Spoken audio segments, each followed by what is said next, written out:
कटा। एक सेकंड बाद एक सिर जमीन पर लुढ़क गया और एक सूचना उसके कानों में पहुंची। आपने एक सिल्वर स्तर 3 वृद्ध कांच ज्वाला भालू को मार डाला है। उन्नति क्वेस्ट चल रही होने पर स्तर बढ़ाना असंभव था, लेकिन उसे इसे मारने के लिए 28 सोने के सिक्के मिले। लिन ने 2 विलोबी खंजर 2 कांच ज्वाला बर्बर भालुओं पर फेंके, जिससे एक स्तब्ध हो गया। उसने उस पर हमला किया जो स्तब्ध नहीं हुआ था। उसकी आकृति गायब हो गई जब तक मांस फाड़ने की एक तेज आवाज नहीं सुनाई दी और कांच ज्वाला बर्बर भालू का सिर जमीन पर लुढ़क गया। वह रुकी नहीं और उस पर हमला किया जो स्तब्ध हो गया था।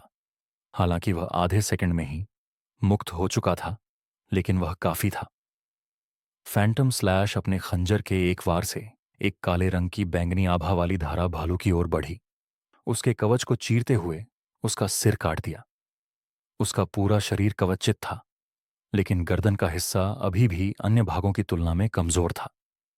जहां तक इनुश की बात थी, उसने लाइन के फैंटम स्लैश की नकल की और उसे कांच ज्वाला शावकों पर छोड़ा। उनके शरीर पर अभी तक कवच नहीं था, लेकिन वे छोटे, फुर्तीले और शक्तिशाली थे। एक भालू शावक स्लैश से दूर लुढ़क गया, लेकिन एक मारा गया। इस बीच रिमुरु ने एक कांच ज्वाला बर्बर भालू को काटने के बाद अपनी तलवार से अंतिम 2 फुर्तीले कांच ज्वाला शावकों को जल्दी से मार डाला। ये छोटे शावक, जो अपने पंजों के एक ही वार से लावा मिश्रित पंजा प्रक्षेप्य छोड़ सकते थे, नौसिखिए साहसिक यात्रियों की अधिकांश मौतों के लिए जिम्मेदार थे, जो अक्सर उन्हें उनके आकार और कवच रहित बाहरी स्वरूप के कारण कम आंकते थे।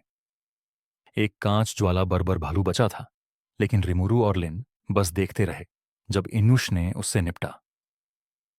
उसके पास जमीन पर लाइट पेबल कौशल छोड़कर वह प्रकाश में फटा और उसे अंधा कर दिया, जो गुफा के कांच जैसे स्वरूप से और बढ़ गया।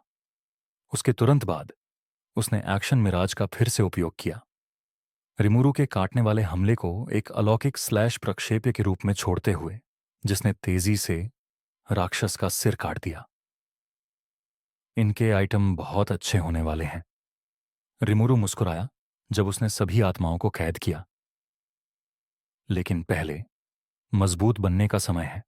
उसने उन्हें आत्मा भक्षण कौशल के बारे में भी बता दिया था, क्योंकि अपनी बढ़ती शक्ति को छिपाने का कोई मतलब नहीं था, जो स्पष्ट होती जा रही थी। चलो थोड़ा आराम करें और आगे बढ़ने से पहले कुछ खा लें, लिन ने कहा। सही, मैंने सैंडविच बनाए हैं, तो चलो पहले उन्हें खा लेते हैं। इनोश मुस्कुराई। लिन, निकालो उन्हें। तीनों ने थोड़ा आराम करने और कुछ खाने का फैसला किया, क्योंकि गुफा का यह क्षेत्र उत्तर को छोड़कर सभी ओर से बंद था। हालांकि उत्तर की ओर 2 रास्ते निकलते थे, एक पश्चिम में और दूसरा पूर्व में। इस बीच रिमुरु ने शुरुआत की। वह इन 3 प्रकार के कांच ज्वाला भालुओं की केवल 9 से 12 आत्माओं से ही स्टैट्स प्राप्त कर पाएगा, इसलिए वह पहले यही करना चाहता था। आपने एक वृद्ध कांच ज्वाला भालू की आत्मा को भक्षण किया है। फल 2 शक्ति, सेक अवलोकन, सेक माना। आपने एक कांच ज्वाला बर्बर भालू की आत्मा को भक्षण किया है। स्लेक स्वास्थ्य, फ्लेक स्टेमिना, फ्लेक शक्ति। आपने एक कांच ज्वाला बर्बर भालू की आत्मा को भक्षण किया है। फ्लेक फोकस, फ्लेक स्वास्थ्य।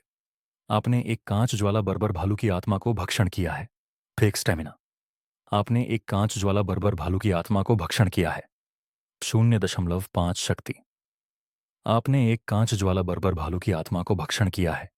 शावक की आत्मा को भक्षण किया है। सेक माना, सेक अवलोकन, सेक स्टेमिना। आपने एक कांच ज्वाला शावक की आत्मा को भक्षण किया है। फ्लेक फोकस, फ्लेक शक्ति। आपने एक कांच ज्वाला शावक की आत्मा को भक्षण किया है। फ्लेक माना, अलमंड। साहसिक यात्री। Rank bronze level 10। वर्ग आत्मा विक्रेता, एसएस। जीवन शक्ति 100%। माना 342 बाय 462। स्टैट्स 0 असाइन नहीं किए गए अंक। शारीरिक शक्ति 31, स्वास्थ्य 17, स्टैमिना 17.5, मानसिक टिमाना 18.5 प्लस 27.87, 22, अवलोकन 20.5। तीनों ने अभी अभी 10 मिनट आराम करके खाना खत्म किया था कि तभी अचानक उन्होंने कुछ सुना और उनके चेहरे उतर गए। मैं कसम खाती हूं, अगर वह कुतिया यहां है तो मैं उसे पकड़ लूंगी। हेनरी, इस बार जल्दी काम करना बेहतर होगा। अध्याय 22। आत्मा प्रेत। भागो। लिन की फुसफुसाहट इनुश और रिमुरु के कानों तक पहुंची जैसे ही उन्होंने उसे सुना। अपनी प्रतिकृति का उपयोग करो और उसे पूर्व की ओर भेजो, रिमुरु ने धीरे से कहा। दो रास्ते थे, एक पश्चिम और दूसरा पूर्व। नक्शे के अनुसार पूर्व की ओर जाने पर जल्द ही और रास्ते मिलेंगे, इसलिए तीनों जल्दी से पूर्वी रास्ते की ओर भागे। इनुश ने अपनी प्रतिकृति कौशल का उपयोग किया और उसे पूर्वी रास्ते पर भेज दिया, जबकि उन्हें आकर्षित करने के लिए आवाज कर रही थी। और जब तीनों भाग रहे थे, लाइन ने इनुश के शरीर को रेत की बोरी की तरह अपने कंधे पर लाद लिया ताकि वह अपनी प्रतिकृति को नियंत्रित कर सके। तभी रिमुरु को अपने कौशल से एक सूचना मिली। आत्मा प्रेत का जन्म हुआ है। 3 बुद्धिमान मानव आत्माओं की भागीदारी के कारण आत्मा प्रेत में मानव स्तर की बुद्धिमत्ता होगी। कृपया अपने आत्मा प्रेत के व्यक्तित्व विवरण और उसके लिंग को लिखें। रिमुरु चौंका, लेकिन एक धुंधली गहरे सुनहरी विंडो देखकर तुरंत कार्यवाही की। नाम लिखें। विवरण। लिंग। तीनों 20 मीटर दूर जाकर जल्दबाजी में जमीन से उगे एक प्राकृतिक ऑब्सीडियन स्तंभ के पीछे छुप गए। इस बीच इनुश ने खुद को उस समूह के सामने देखने दिया, लेकिन केवल अपनी पीठ, और तुरंत जमीन पर लाइट पेबल कौशल का उपयोग करके एक चकाचौंध करने वाली चमक पैदा की। नाइट हेनरी ने तेजी से कार्यवाही की, अत्यधिक गति से दौड़ते हुए अपनी तलवार लहराई। जब वह इनुश की प्रतिकृति की ओर आधे रास्ते में था, एक हवाई काट प्रक्षेप्य छोड़ते हुए, जिससे उसकी प्रतिकृति कट गई। वह कुतिया है, जल्दी करो, हमें उसे पकड़ना होगा। धत तेरे की, क्या हम यहां लड़कियों को पकड़ने के लिए राक्षस मारने आए हैं? यह साला कचरा। मुझे इसके साथ लाइबिरिंथ में पहली बार प्रवेश करने के लिए टीम क्यों बनानी पड़ी? समूह की लड़की और 2 लड़के निराश थे, लेकिन बंधे हुए थे, बिल्कुल हेनरी की तरह। वे केवल जोरेन को घृणा से देख सकते थे और कुछ नहीं, क्योंकि अगर लाइबिरिंथ में जोरेन को कुछ होता तो हेनरी जानता था कि उसका जीवन नरक बन जाएगा। उन 3 बच्चों को भी पता था कि कोई न्याय नहीं है जो उन्हें जोरेन के प्रभावशाली पिता से बचा सके। आखिरकार उनके सामान्य माता पिता थे, जो केवल रजत श्रेणी के थे, और उनका कोई समर्थन नहीं था। जोरेन का पिता उन्हें ग्लोबल एडवेंचरर एसोसिएशन या अर्थ यूनियन के लिए कोई सबूत छोड़े बिना गायब कर सकता था, और 10वीं मंजिल का अन्वेषण करने वाले एक फ्रंटलाइन एडवेंचरर होने के नाते जोरेन के पिता का इस दुनिया में अधिक वजन था। कमजोरों की दुर्दशा मजबूत और प्रभावशाली के खिलाफ हर युग में एक जैसी रही है। हमें उस बेईमान को मारना होगा, रिमुरु ने शांति से कहा। दियाब्लो। नाम लिखें। विवरण। बटलर का स्वभाव। लिंग पुरुष। खैर, अगर हम अपनी गति से जारी रखते हैं तो ज्यादा समय नहीं लगेगा जब तक हम पर्याप्त मजबूत नहीं हो जाते। लिन ने सिर हिलाया। तुम और भी तेजी से मजबूत हो जाओगे, इनुश ने कहा। उसकी आंखों में थोड़ा डर और गुस्सा मिश्रित था। मैं उसे मरा हुआ देखना चाहती हूं, क्योंकि वह स्पष्ट रूप से मुझे मौत से भी बदतर जीवन देना चाहता है। आवाज धीमी, रिमुरु ने मुस्कुराते हुए कहा। भालुओं का अगला समूह बहुत दूर नहीं होगा। ये कहते हुए उसने हाथ हिलाया और कहा, और हमें एक नया सहयोगी मिल गया है। लिन और इनुश चौंक गईं जब गहरे हरे और गहरे सुनहरे चमकदार धुएं ने रिमुरु के सामने इकट्ठा होकर एक 6 फुट लंबे बटलर का रूप ले लिया, जो काले सूट में गहरे सुनहरे डिजाइन और गहरे हरे चमकदार बॉर्डर के साथ था। भौतिक लेकिन थोड़ा भूतिया दिख रहा था। एक बटलर भूत। इनुश अवाक रह गई। वह शक्तिशाली लगता है। लिन ने पलक झपकाई। उसकी आंखें जिज्ञासा से भरी थीं। इससे पहले कि वह पूछ पाती, रिमुरु ने पहले ही उनके साथ आत्मा प्रेत की स्थिति साझा कर दी। आत्मा प्रेत डियाब्लो। Rank bronze. स्तर 1। ये स्टैट्स। शारीरिक शक्ति 20, स्वास्थ्य 15, पॉज स्टेमिना 18, मानसिक माना 23, पॉक्स फोकस 17, अवलोकन 20.5, कौशल ज्वाला नियंत्रण बी, तलवार निपुणता ए, तलवार लहर ए, विशलेस सी, रक्तस्रावी पंजे सी, उपचार गोला सी, हिमशंकु भाला बी, दृढ़ता आभा सी। धत्त रिमुरु ने आश्चर्य में फुसफुसाया। तुम्हारे आह्वान का स्तर है क्या? इसका मतलब है कि यह स्तर बढ़ा सकता है? लिन ने पूछा। उसकी आंखें चमक उठीं।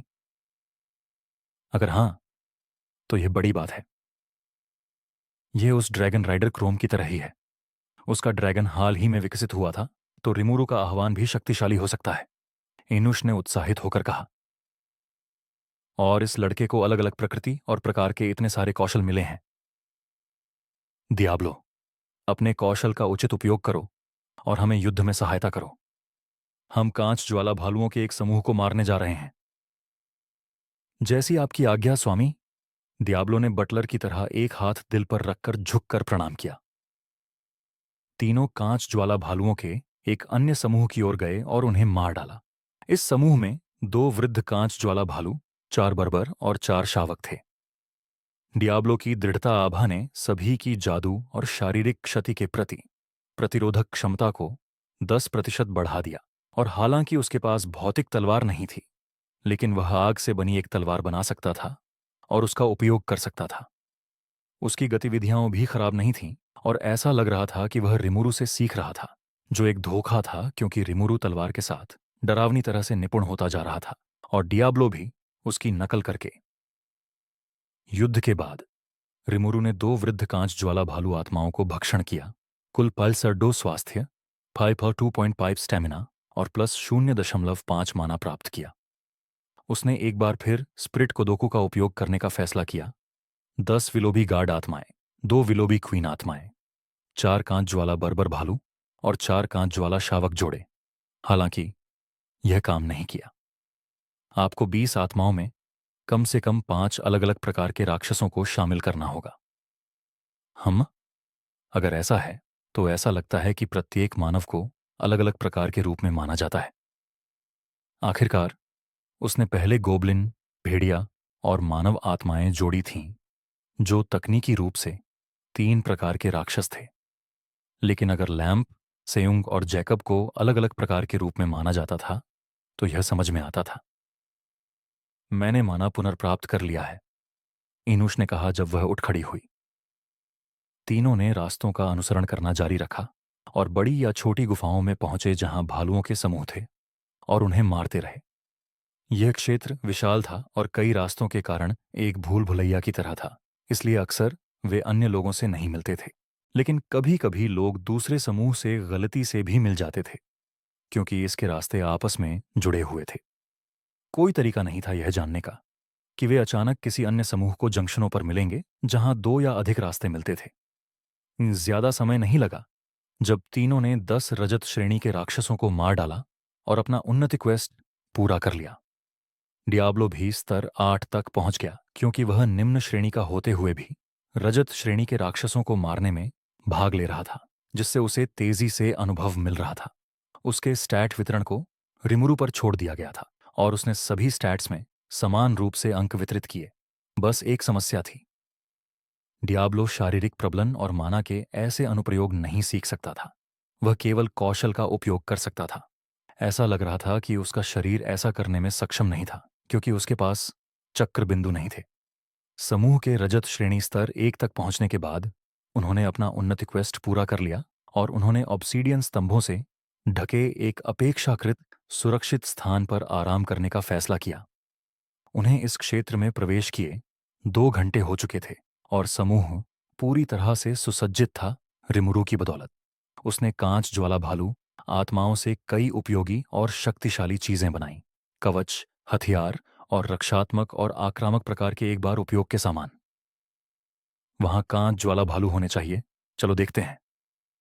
6 एडवेंचरर्स का एक समूह गुजर रहा था और रुक गया जब उन्होंने पत्थर के स्तंभों का एक समूह देखा जो उनके दृश्य को अवरुद्ध कर रहा था। अध्याय 23। कचरा वापस आता है। रिमुरु, लिन और इनुश खड़े हो गए, जबकि डियाब्लो भी युद्ध के लिए तैयार हो गया। 6 साहसिक यात्रियों का वह समूह लगता था किसी दूसरे शहर के अकादमी से था और उन्होंने भी रिमुरु और दूसरों को देखकर सतर्कता दिखाई। आराम करो, मुझे लगा यहां भालू हैं। हल्के लाल रंग के स्पाइकी बालों वाले प्रमुख व्यक्ति ने तलवार पकड़े हाथ को उठाते हुए सूखी हंसी के साथ कहा। तो वापस जाओ, रिमुरु ने सीधे सीधे कहा। हाँ, उस समूह को भी अन्य साहसिक यात्रियों से लड़ने में कोई दिलचस्पी नहीं थी।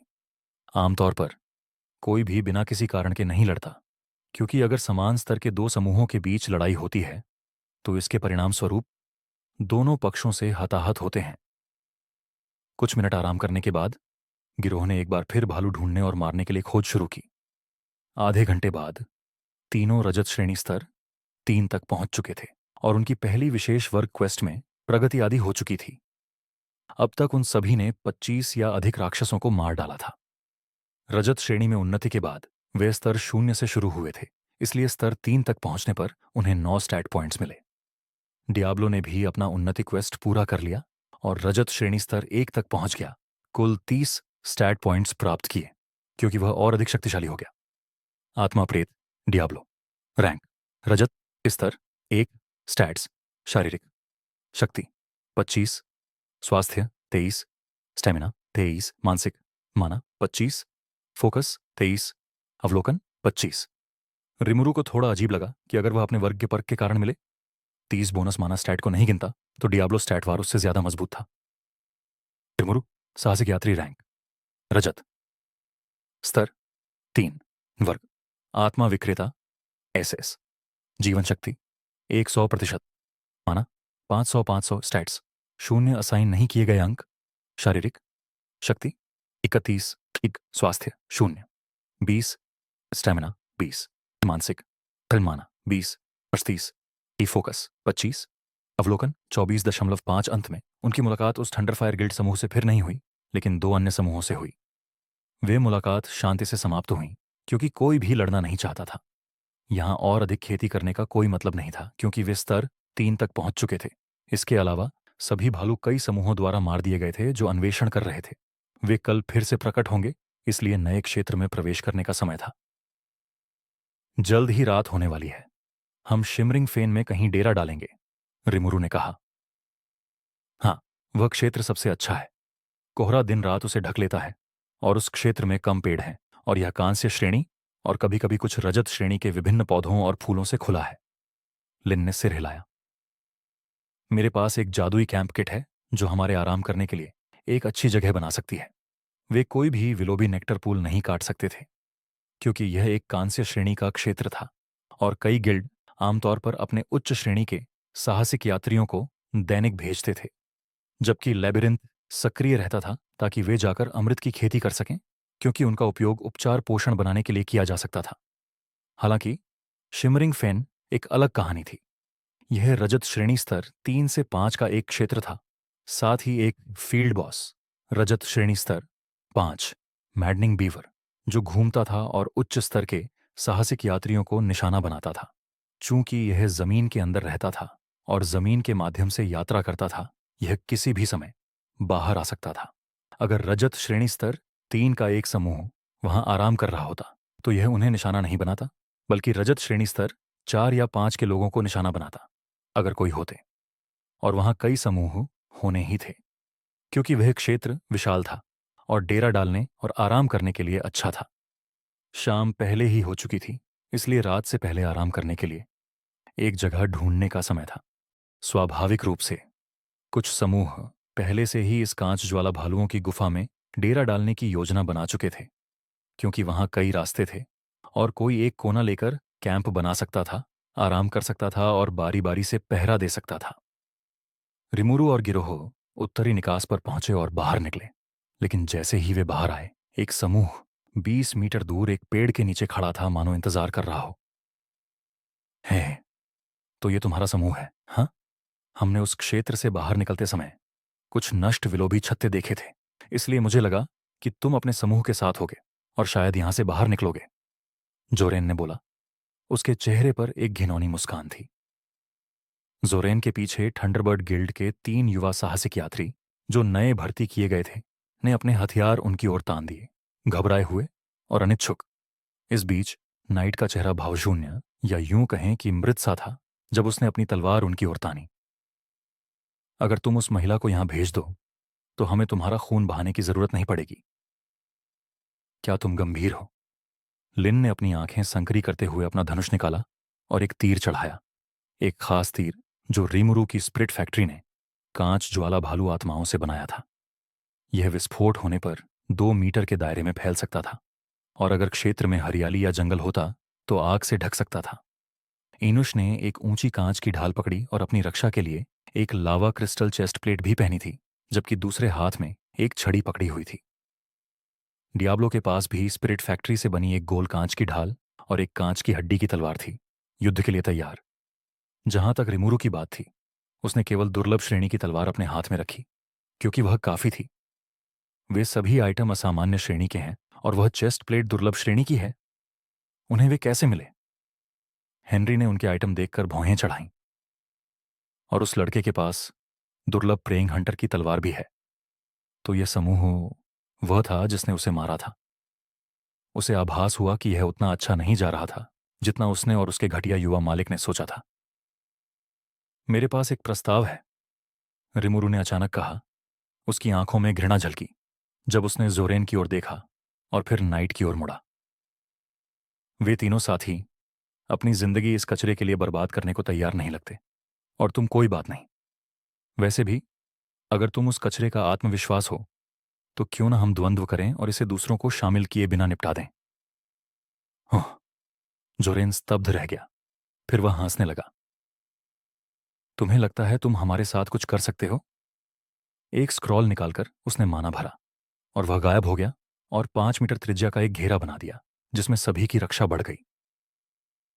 यह तुम्हारी ज्यादा मदद नहीं करेगा, लिन ने फुसफुसाते हुए कहा, क्योंकि उसने भी ऐसा ही दिखने वाला बफ स्क्रॉल निकाला और समूह को बफ किया।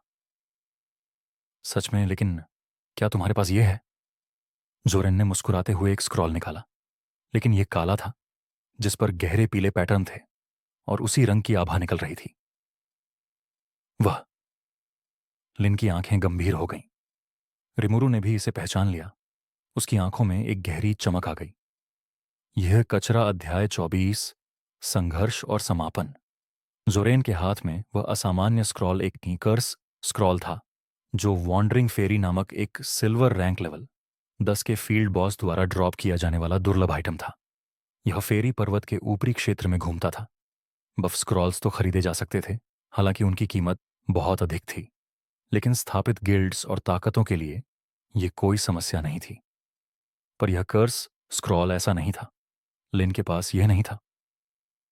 लगता है तुम जानते हो कि यह स्क्रॉल क्या है, जोरेन ने अहंकार से अपनी नाक ऊंची करते हुए कहा। हाँ, एक बार जब मैं इस स्क्रॉल का उपयोग करूंगा, तुम सभी के स्टैट्स 1 मिनट के लिए आधे हो जाएंगे। मैं सोच रहा हूं कि उसके बाद लड़ाई कैसे आगे बढ़ेगी, उसने मुस्कुराते हुए जोड़ा। रिमुरु ने मैजिक विस्पर का उपयोग किया, जिसे उसने ओइन से सीखा था और ब्रेक के दौरान महारत हासिल कर ली थी। उसे यह जल्दी समझ आ गया था। लिन, हम इस कर्ज को दूर कर सकते हैं, तुम जानती हो कैसे। लेकिन यह मूर्ख इंतजार कर रहा है। हम पहले हमला करेंगे। रिमुरु ने अपना दुर्लभ ग्रेड आइटम निकाल लिया था, जो उसे लैबिरिंथ में प्रवेश करते ही एक कांस्य रैंक के खजाने से मिला था। Pearl of light flower. यह सभी हानिकारक प्रभावों को दूर कर सकता था और 10 सेकंड के लिए सुरक्षा प्रदान करता था। हानिकारक प्रभावों को दूर करने वाला प्रभाव एओई क्षेत्रीय था, लेकिन सुरक्षा केवल उसी के लिए थी जो पर्ल को पकड़े हुए था, और इस प्रभाव का कूलडाउन 1 दिन का था। हाँ, तो क्या हम वास्तव में उन्हें मार देंगे? नहीं, अभी के लिए उस कचरे के हाथ पैर काट दो। उसे मारने की जरूरत नहीं। मैं नाइट से लड़ूंगा। डियाब्लो, अगर तुम उनके हाथ काट दो तो वे लड़ नहीं पाएंगे, रिमुरु ने आदेश दिया। लेकिन अगर वे आत्मसमर्पण करते हैं, जो मुझे लगता है कि वे करेंगे, अगर लिन और मैं जल्दी जीत जाते हैं, तो उन्हें छोड़ देना। लिन की आंखों में चमक आ गई।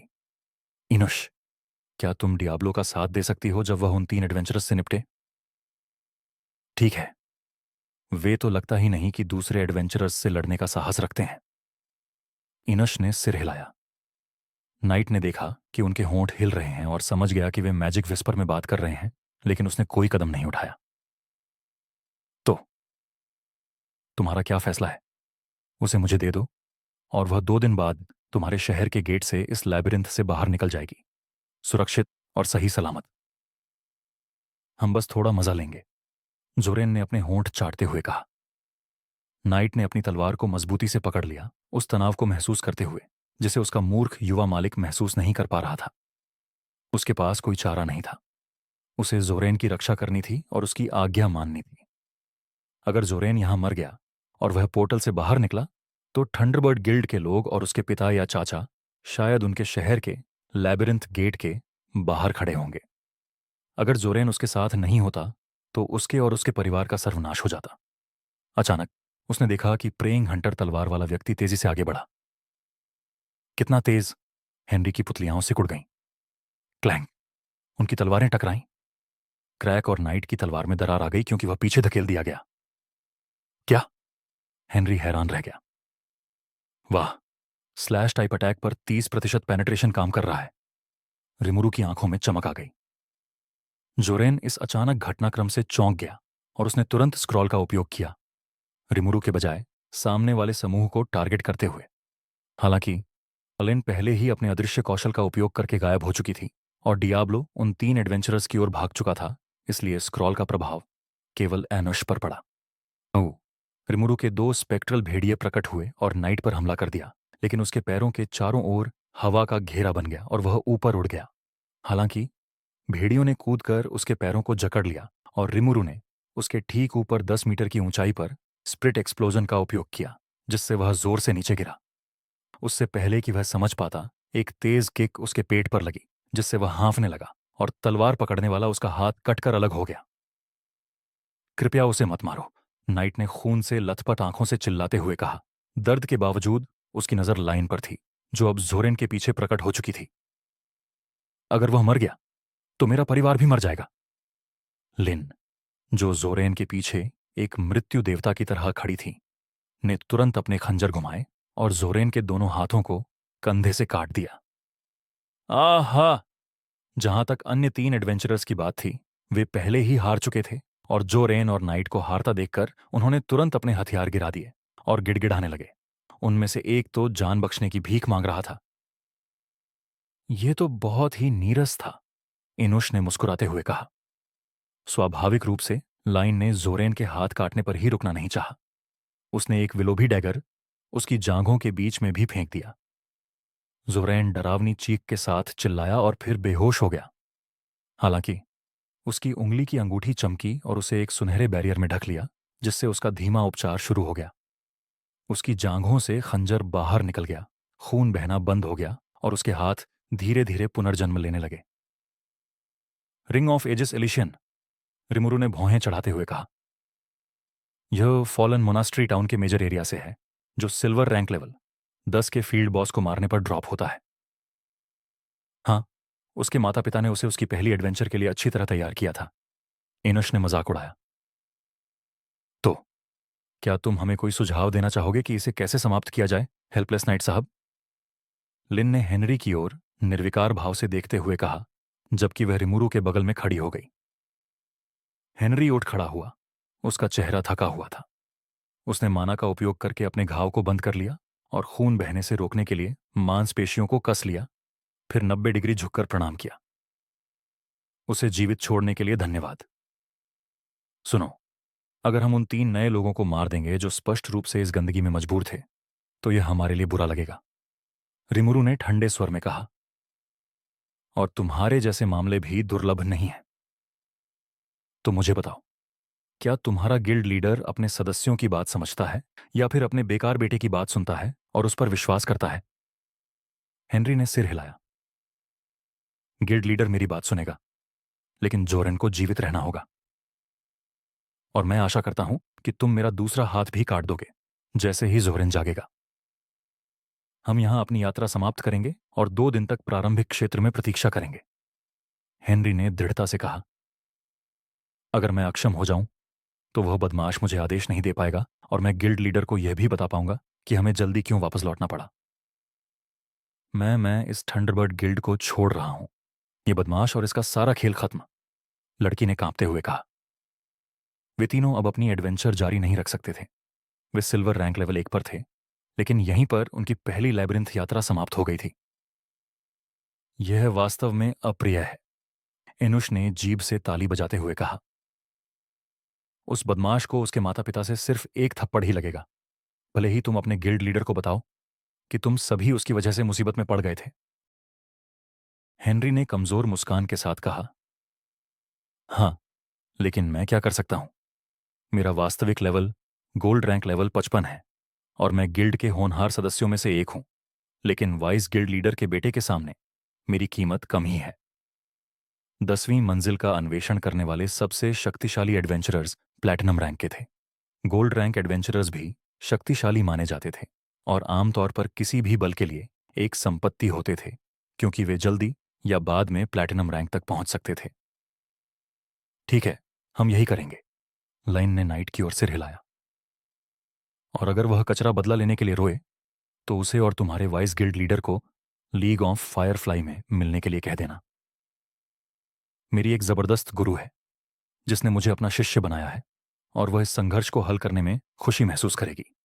लिन ने ठंडी मुस्कान के साथ कहा। मुझे यकीन है कि तुमने lady area of crimson shadow के बारे में सुना होगा। हेनरी की आंखें फैल गईं और उसके चेहरे पर एक अजीब सी राहत दौड़ गई। फिर वह जोर से हंस पड़ा। धन्यवाद। तो तुम वही रहस्यमय शिष्य हो जिसे उसने 5 दिन पहले अपना शिष्य बनाने की घोषणा की थी। सच में, उसे और हमें जीवित छोड़ने के लिए धन्यवाद। यह जानकारी जोरेन को सिर्फ एक थप्पड़ से ज्यादा कुछ देगी। जब जोरेन जागा तो उसने देखा कि हेनरी के हाथ काट दिए गए थे और रिमुरु की तलवार की नोक उसकी गर्दन पर थी, जबकि वे 3 नए रंगरूट जमीन पर पड़े थे, भेड़ियों, डियाब्लो और इनुश से घिरे हुए। उसने ऊपर देखा और लीन को अपनी ओर बर्फीली मुस्कान के साथ देखते हुए पाया और तुरंत उसके मन में भय समा गया। तो तुम नहीं जानते कि तुम किससे पंगा ले रहे हो।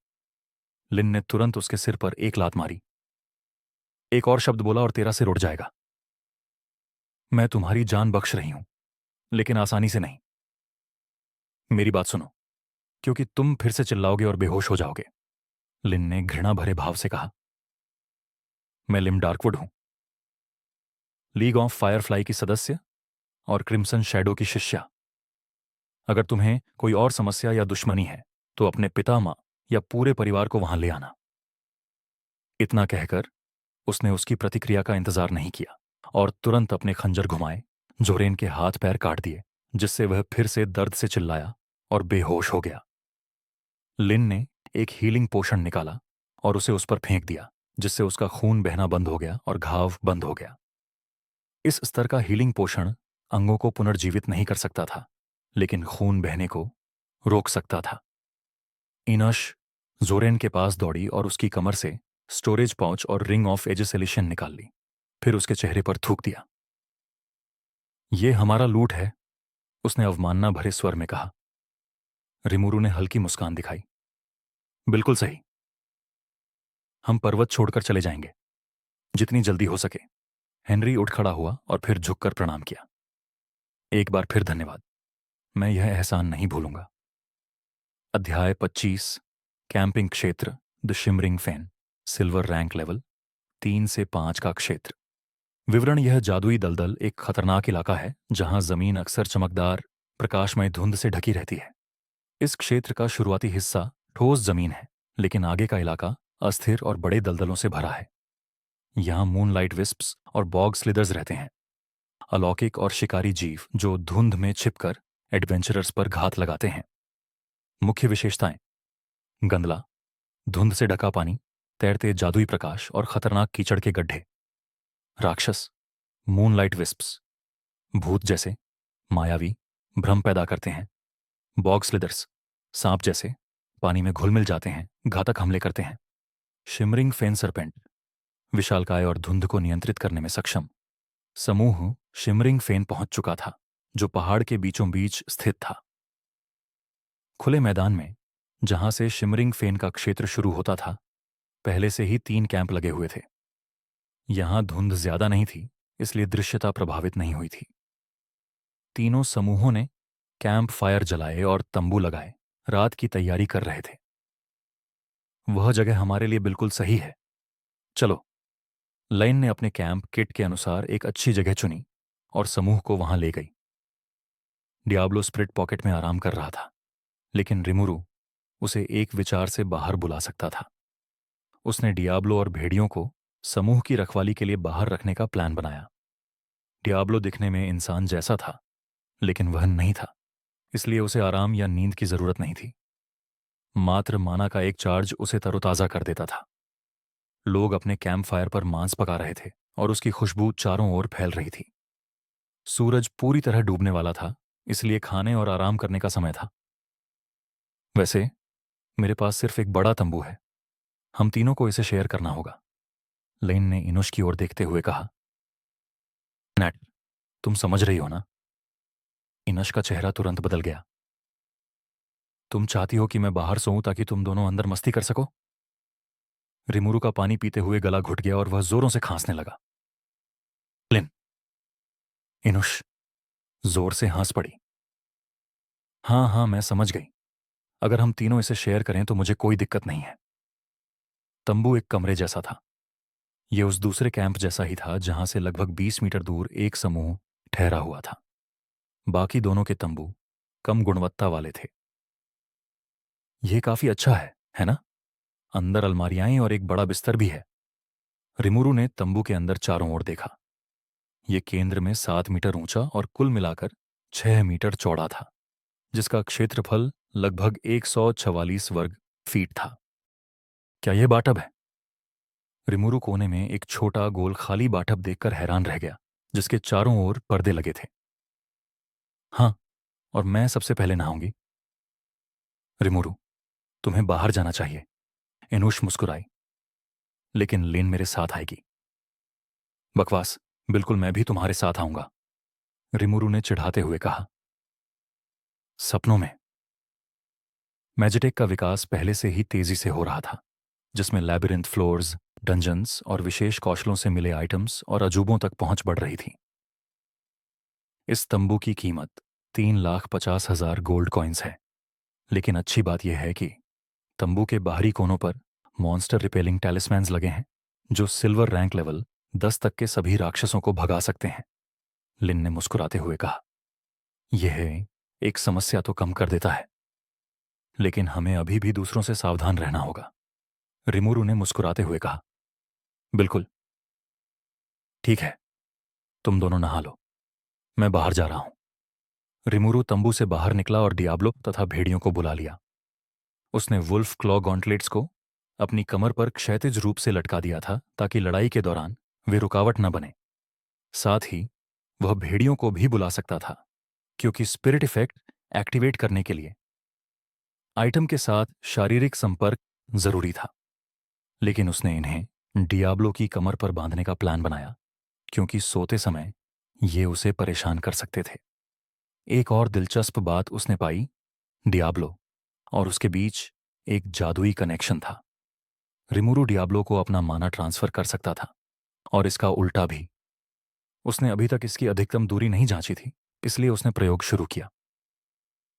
मास्टर, यही सीमा है, मैं आपका और माना नहीं ले सकता, डियाब्लो ने मैजिक विस्पर में कहा और हाथ हिलाया। रिमुरु 50 मीटर दूर था जब उसने डियाब्लो की आवाज सुनी और उसका हाथ देखा। वह करीब आया और जल्द ही डियाब्लो ने अंगूठा दिखाते हुए फिर से मैजिक विस्पर किया। मास्टर, यही अधिकतम दूरी है जहां तक मैं आपका माना ले सकता हूं। डियाब्लो फिजिकल एन्चेंटमेंट नहीं सीख सकता था क्योंकि उसके शरीर में चक्र पॉइंट्स नहीं थे। उसकी शारीरिक रचना अलग थी। हालांकि मैजिक विस्पर के लिए चक्र पॉइंट्स की जरूरत नहीं थी, बस माना का नियंत्रण और मानसिक प्रक्रिया थी, इसलिए उसने इसे जल्दी सीख लिया। तो अधिकतम दूरी लगभग 45 मीटर है, रिमुरु ने मन ही मन कहा। चारों ओर देखते हुए उसने और तंबू और लोगों को आते देखा। जल्द ही यहां भीड़ हो जाएगी। कैंपसाइट पर लौटकर उसने वुल्फ क्लॉ गॉन्टलेट्स डियाब्लो की कमर पर बांध दिए। माना देकर भेड़ियों को सक्रिय रखो। तुम मुझसे माना ले सकते हो क्योंकि मेरी रिकवरी स्पीड के सामने ये खपत कुछ नहीं है। समझ गया मास्टर। स्पेक्ट्रल डायर वुल्फ्स की सूंघने की क्षमता तीव्र थी और छिपे हुए लक्ष्यों को ढूंढ सकते थे। वे पहरा देने में मददगार साबित होने वाले थे। लिन और इनुश लगभग 20 मिनट बाद नहाकर तैयार हो गईं और उसे बुलाया। लड़कियों ने कैंप फायर बनाकर खाना तैयार करना शुरू किया, जबकि रिमुरु नहाने चला गया। वहां बॉडी वॉश लिक्विड एक नया तौलिया और साफ पानी था, क्योंकि पुराने पानी को एक मैजिक आइटम से बदल दिया गया था जो 1 टन पानी स्टोर कर सकता था। यह इतना महंगा भी नहीं था, लेकिन पहली एडवेंचर में जाने से पहले उसके पास इसे खरीदने के लिए पैसे नहीं थे। अपने जमा किए गए गोल्ड कॉइन्स और वर्तमान स्थिति को देखकर रिमुरु मुस्कुरा नहीं रोक पाया। जिंदगी अब और बेहतर होने वाली है। वह 10 मिनट बाद नहाकर बाहर आया और देखा कि बड़े क्षेत्र में अब 12 तंबू लग चुके थे। आओ, खाना तैयार है। तीनों ने तंबू के पीछे बैठकर खाना शुरू किया, जबकि सामने खुले मैदान में कई तंबू और लोगों की असंबद्ध बातचीत की आवाजें गूंज रही थीं। यहां पहले से ही भीड़ हो गई है, इनुश ने कहा जब उसने स्केवर स्टिक उठाई। मुझे यकीन है कि आज रात कोई ना कोई ड्रामा होगा। ही। अध्याय 26। Focus field, the shimmering fan.